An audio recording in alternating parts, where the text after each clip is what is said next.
Tahukah kalian, dunia kita dikelilingi oleh banyak sekali sesuatu yang berkaitan dengan fisika, seperti pesawat yang bisa terbang di langit, sepeda yang sedang berjalan dapat melaju dengan seimbang, gaya tarik gravitasi pada semua benda yang ada di bumi.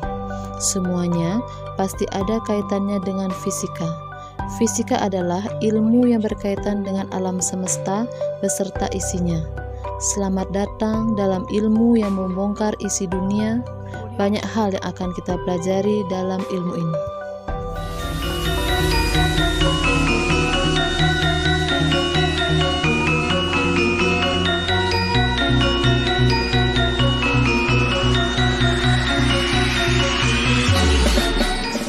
Halo sahabat Rumah Belajar, bertemu lagi dengan saya, Niputu Manik Sukaryaningsih. Pada video kali ini, kita akan bersama-sama belajar tentang hakikat ilmu fisika dan perannya dalam kehidupan, metode ilmiah dan keselamatan kerja di laboratorium. Sahabat, ada yang sudah tahu apa sebenarnya hakikat ilmu fisika, metode ilmiah dan keselamatan kerja di laboratorium?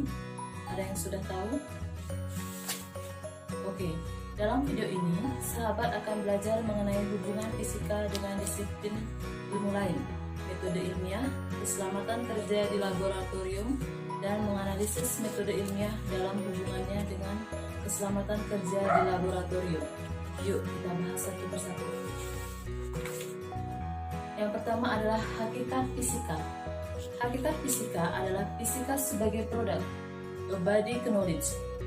Fisika sebagai sikap, a way of thinking, dan fisika sebagai proses, a way of investigating. Yang pertama, fisika sebagai produk. Produk yang dimaksud dalam fisika adalah kumpulan pengetahuan yang dapat berupa fakta, konsep, prinsip, hukum, rumus, teori, dan model. Yang kedua, fisika sebagai proses. Semua jenis produk yang dihasilkan setelah kita mempelajari gejala alam yang melibatkan materi, energi, dan interaksinya melalui serangkaian proses. Ketiga, fisika sebagai sikap.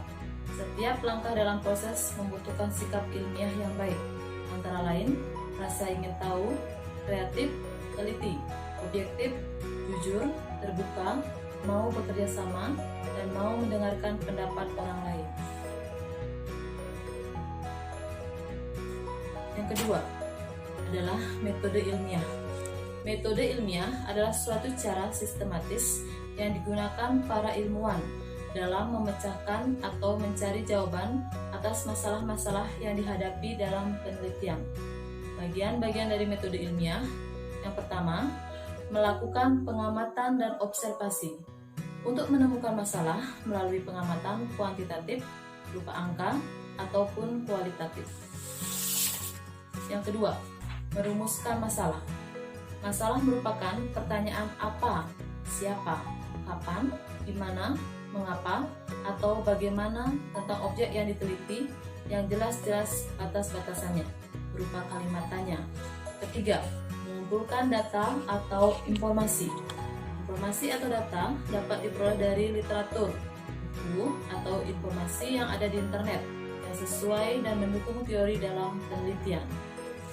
Yang keempat adalah hipotesis.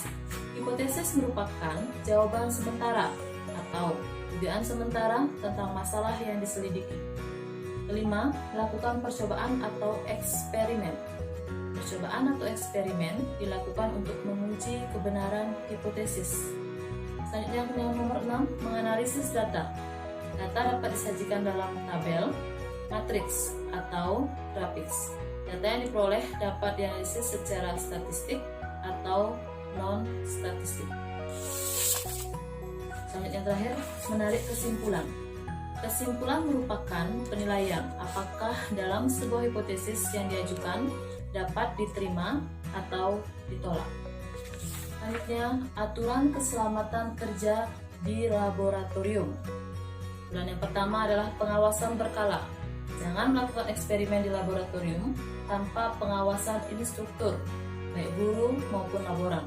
Nomor 2, pastikan ruang kerja steril, baik dari kontaminan maupun dari barang pribadi seperti tas, jaket, dan lain-lain.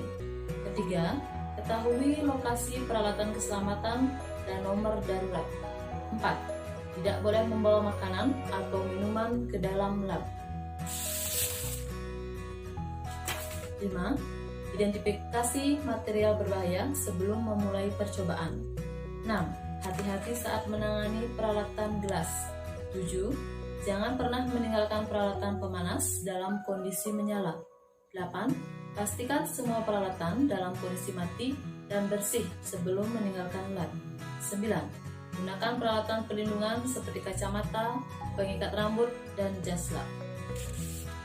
Aturan keselamatan terhadap listrik. Arus listrik yang digunakan dalam percobaan di laboratorium sekolah pada umumnya menggunakan catu daya yang menggunakan tegangan 220 volt menjadi 3 volt, 6 volt, 9 volt, dan 12 volt. Nah, bagaimana sahabat? Sudah paham kan tentang materi di video kali ini? Untuk menguji pemahaman sahabat, yuk kita simak latihan soal berikut ini.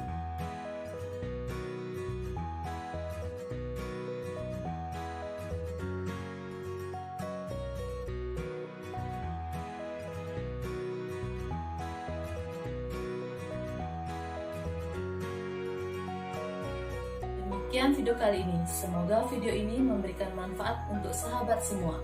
Salam Rumah Belajar. Belajar di mana saja, kapan saja, dengan siapa saja.